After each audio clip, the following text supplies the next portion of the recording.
Hello and welcome to In the Mixer podcast by myself, Daniel. And how are you all today? It's Thursday morning here in my shrine of Ireland in my room. How are you all doing? This is episode 2 of In the Mixer podcast football. So it's the morning after the roundup of Champions League football of the quarterfinals, and I watched the Barcelona game, Juventus, from start to finish. And yes, what do you say about that Juve team? Fantastic performance, defensive performance anyway from them. And I mean, it's very rarely you see Barcelona go into 2 legs in the Champions League and not concede any goals, to not score any goals. It's very, very unlikely that will happen. You know, you got the likes of Messi, obviously, Suarez and Neymar, top 3. You know, probably one of the top 3s to ever grace football, I'd say. And Juventus put up a defensive masterclass from Buffon in goal to Chiellini, Bonucci, Dani Alves and Alexandro. That backline absolutely played fantastically last night, and you know, there was a few times where I thought, Barcelona may have scored. I felt like in the first half they may have got that goal that would have put them into a position where they thought the comeback might come on, but once it went to half time, I think a lot of realistic football fans knew that Juventus could hold on to this. And in fairness to the referee, I thought he was actually quite decent. Didn't crumble under that pressure of go into the new camp and the fans getting on top and the players and everything. I'm not dick riding them because and I like Barcelona, don't get me wrong. I lived close to Barcelona. I lived in Villanova for 5 years of my life last year, so I have a connection with Barcelona and the football club. They have a lot of great players, but a lot of the time you do see it in big teams, the likes of Real Madrid on Tuesday. The referees make terrible decisions when it comes to it, and that impacts on the game. And you could say that yes, Barcelona didn't get the rub of the rub of green from the referee last night to really, get a foothold in that game. A lot of decisions probably went leeway towards maybe... It wasn't even leeway, it was more just a good, solid referee who stood his ground and gave opportunities to both teams. But overall, yeah, they didn't really create any major chance that I can think of right now that, typified how good Juventus held them out. Messi had one kind of shot that went by the post, but Chiellini got a block in, but they didn't really, they didn't hit the post, didn't hit the bar, nothing, there was no real drive from them, to say. So that's Juventus into the Final Four, which I also saw last night. Monaco beating Borussia Dortmund, which that's a surprise, to be honest. I don't know, at the start of the season I wouldn't have really thought Monaco. I don't think anyone really thought Monaco would be this impactful in Champions League and in their domestic season as well. I mean, the kid Mbappe is unbelievably great at this moment of time.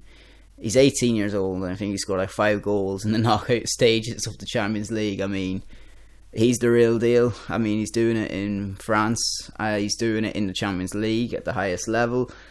And what do you say, man? They've really, they got to hold on to him, or he's worth some big money. And that's the way it goes. I mean, you look at Martial a few years back, who went to United, who was the highest, I think he was like the highest paid or highest transfer for a teenager. But this Mbappe definitely could become the highest paid teenager ever, or transfer fee ever, the likes of Real Madrid are obviously going to look at him, probably City. I would love to see him at Arsenal. He's got electrifying pace and is scoring goals for fun. So every team, I think, would like to have him in their team at the moment.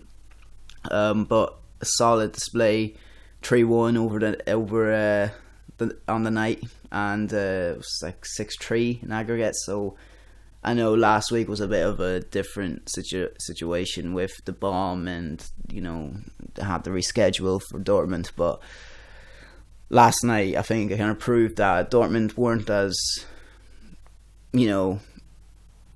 weren't up to the standards with Monaco last night. And in fairness, I mean, they're dark horses, but you wouldn't the way that they're playing football. It's fast attacking, and with like the kid Mbappe up front, and they've got other great players like Bernardo Silva. I mean, they've got some fantastic players in that squad, and it'll be very difficult to hold on to them players in the summertime, considering that the market at the moment is so fluctuated with prices. They'll probably take every opportunity to take an influx of money.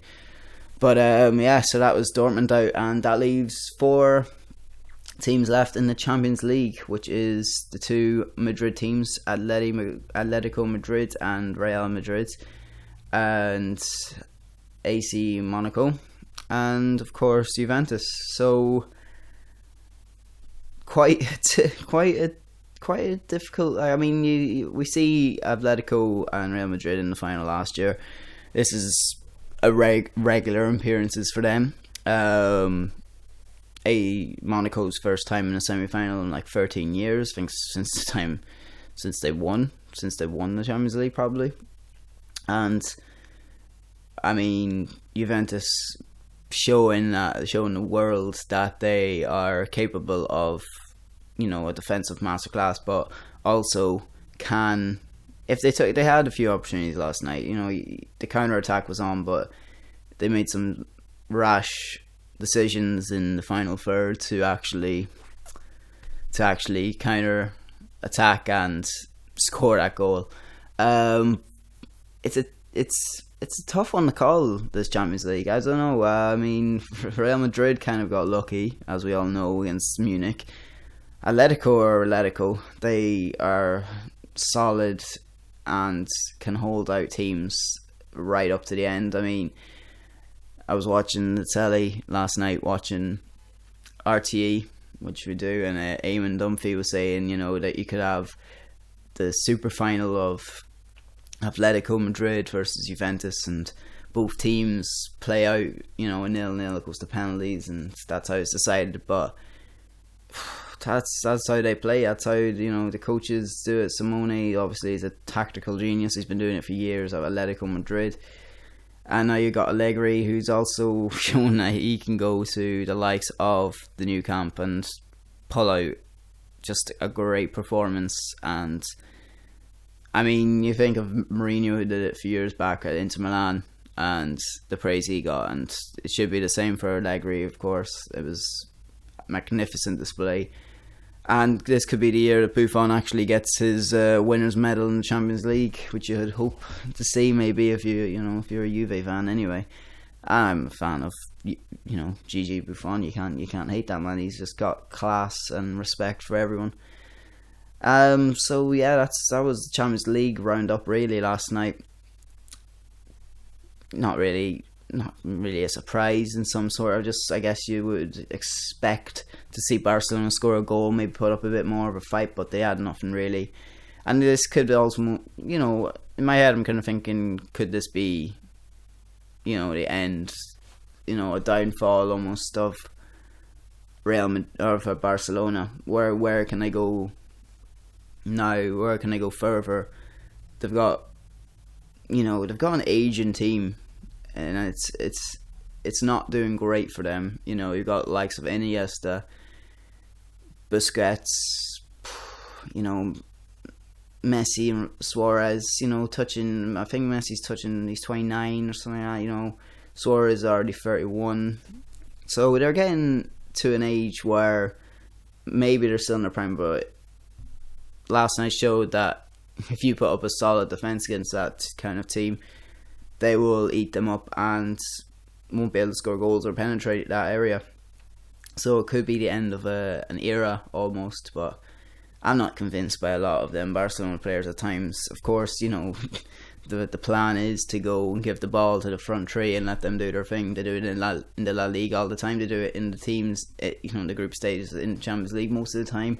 It's easy enough for them. You give the ball to Neymar, he can do magic. You give the ball to Suarez, he's a clinical finisher, and Messi is Messi, of course. What do you say about that?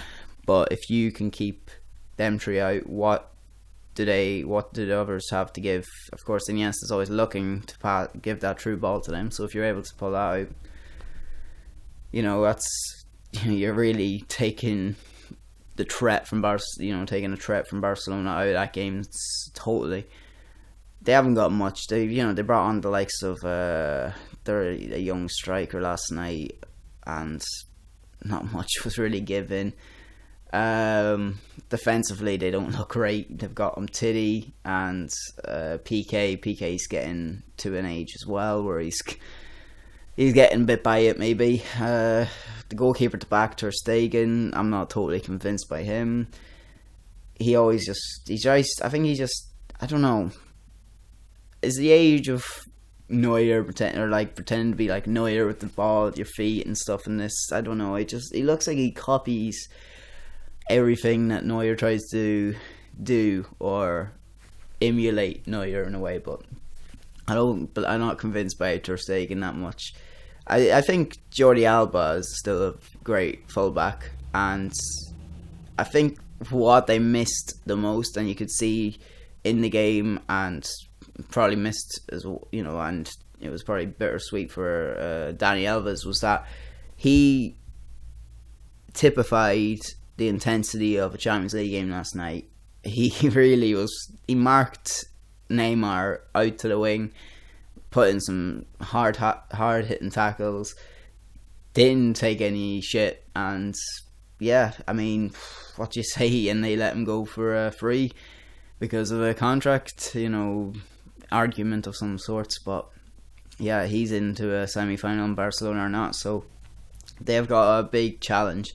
Of course, you got the likes of their coach, Barcelona's coach, hoping he's going to leave in the summertime. So Philippe Luis, I'm just going to look it up because I can't even think of his name now. He's leaving as Luis Enrique. They're going to leave as a head coach, so they're going to have to get a coach in, and then probably that transfer market again. I don't know who they could hit up. It's a weird one, but of course they're going into a big game at the weekend. It's actually a fantastic few days of football looking towards it now. Yes, I'm just gonna have a look. Yeah, tonight there's some more football, so I'm gonna give my views about that. Might as well. It's Europa League tonight. Sees Manchester United Anderlecht at Old Trafford. So that game's already at 1-1. And Shakhtar versus Ajax, who Ajax took a 2-0 lead in the last game. Genk and Celta Vigo lead in that game 3-2. And Besiktas versus Lyon, which Lyon are a 1-2-1 in the first leg. So United in action tonight. And when you think about it, United have to really win this game. I mean, they should. You'd think they should. It's Europa League. I'm not dissing Europa League, but come on, Manchester United is spending millions and millions. They're at home against Anderlecht. It's 1-1. A place in the Champions League if you win Europa League. But I mean, I don't know. I think English clubs really need to sort something out, because you got the likes of Arsenal, Manchester City, Tottenham, who all crumbled in the Champions League yet again in this season. Arsenal, probably our worst campaign. Well, not really. We first time in a long time we actually top the table and then crumble again in the round 16 with 10 goals conceded.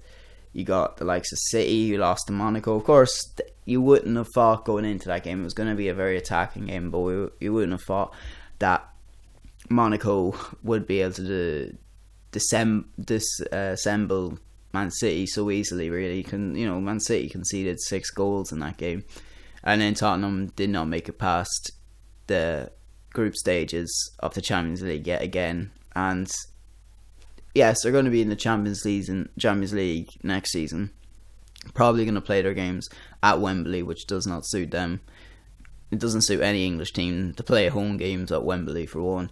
I don't see them going too far in the Champions League next season again, because I don't see any English team going further than the quarterfinals of some sort, unless Chelsea can really, if they can win the Premier League for one, and they can kind of steady up that formation and maybe sort out a few problems that they have and they've shown in the last recent weeks, maybe they could push for a Champions League position. But I mean, it's a bit, it just shows the hype that goes into a Champions League, into Premier League. With all the teams, they think, oh, we've got the best players. No, come on, guys. I know I'm an Arsenal fan and all that, and come on, I do watch a lot of Premier League. I've grown up with it, and it's just across the pond for me, and I know a lot about it. But this day and age, it's not the top quality, league. Yes, it has all the influx of money and all the stars and everything. But come on, it's not. Look at the Champions League. Previous years, they haven't got past. You got Man City, who got to a semi-final last season, but come on, it wasn't like, it was like, fuck off, come on, stupid shit. So yeah, Manchester United playing tonight against Anderlecht in Europa League. You'd think United will win and go in to see a semi-final. Yeah, tomorrow we've got some football as well, but I might do a little, I don't know what I'm thinking. I'm curious, because I know I want to do, I'm going to hopefully do a live stream of some sort, or a live podcast of watching the FA Cup semi-final, Arsenal Manchester City on Sunday, because I want to do it, because it'd be fucking just to see if it'd be any fun, any reactions. I really don't know how the game's going to plan out. In fairness, it could go either way. I'm just looking here at Sky Sports, because there's not much going on here. What's this? The PFA Premier League Team of the Year is out, I believe. So let's have a look at this. Chelsea and Tottenham dominate 11. Sounds alright. Yeah. So because there's a PFA, the Player of the Year is going to be out on Sunday. So this is what it says anyway. This is the PFA Premier League Team of the Year, so I can give my views on this. Okay, we've got De Gea in goal. Okay, Walker, Luiz, Cahill, Rose, Mane, Kante, Ali, Hazard, Lukaku, and Kane. Okay. Alright. What is going on there? I don't know. That's made me think a little bit. I don't know. Okay, De Gea in goal. I don't know. De Gea, he's been okay. I mean, he's probably the top goalkeeper. He's probably the elite goalkeeper of the Premier League. Walker, yes, I can see that he has been good this season. Luiz and Cahill, okay, top of the league. Rose, I don't know. Rose, I suppose so. Mane, yeah, he's been fantastic for Liverpool this season. Kante, of course. Ali, probably the best under 21 player in the league at the moment. Hazard, yeah, He's playing good. Yeah, Lukaku and Kane. Yeah, I suppose you can't really complain. I don't know, the goalkeeper position maybe, and the left back. Yeah, I don't know. It's you can't fit everyone. It's 11 aside. You can't pick everyone. That's the way it is, isn't it? Yeah, I'm gonna look at some other highlights, see what headlines, see what's going on in the world. Boxing news. Ooh, yeah, not much going on here. Wenger planning Wilshere talks. Very, very exciting. Let's see what this is about, eh? So, Arsene Wenger says Jack Wilshere contract talks are planned for the summer. But will Wenger tell anyone that he's going to be there for the summer? Because he's not really confirmed anything, which is bullshit. Yeah, so I know that he's out. His contract, like Alexis Sanchez and Ozil's, is out next summer. We've got like 10 other players that need to get sorted out of that. Yeah, Jack Wilshere is a broken, I think it's a fibia, isn't it? It's no, he's a crack. Yeah, crack in his fibia. Yeah, so I mean, Wenger must indicate, though, in a way, it must indicate that Wenger's going to have a contract extension or sign to 2 years. So, I mean, come on, I just want him to say. Maybe he might say it now later before I when I finish this up. Yeah, so got football tonight. I'm gonna keep my eyes peeled out for that and see what happens in reality. Yeah, you have to think that Manchester United will win against Anderlecht. I'll give my predictions of some sort. But Leon probably gonna be there's probably gonna be an abandonment of some sort in that game. You'd think, because the last few games, Leon fans or Leon as a team have had problems with crowd issues, so that game will probably be abandoned, or fucking, I'll have a plus 20 minutes of some sort, probably due to crowd trouble or something like that. I'll say Leon won that game. Genk, Celta Vigo. Oh, I don't know. It's a tough one. I don't know. Genk, Celta Vigo. I don't know anything really about them this season. That's the problem. Head's fried. I'll go Celta Vigo. They're at home. They already took 2-1. Ajax actually been playing good football. Watched them at the weekend, and United should win that game. And I might come back tomorrow, give my views and thoughts about the weekend's action. So that'll be Friday. I'll do another podcast on the weekend's football and what we'll be seeing from the Premier League. We've got the likes of the El Clasico to come up on the Sunday evening as well. And yeah, more football, more the merrier, isn't it, really? So yeah, that's it for this podcast of In the Mixer. If you liked this, make sure to follow me on my YouTube channel, which you'll see right here, because this is the YouTube channel. If you like this video, smash a like. If you didn't like it, you can give me a big thumbs down. Share, subscribe to my Facebook and YouTube. I'll leave all my social medias in the description below. This is also going to be uploaded to SoundCloud, so if you're on SoundCloud, follow me on that as well. So apart from that, have a great Thursday evening, day, afternoon, whatever you're into whenever you're listening to this. And also, I'll be back again tomorrow with a podcast number 3, to give my views on the weekend's action and follow the results of the Europa League. So apart from that, hope you have a great day, and bye.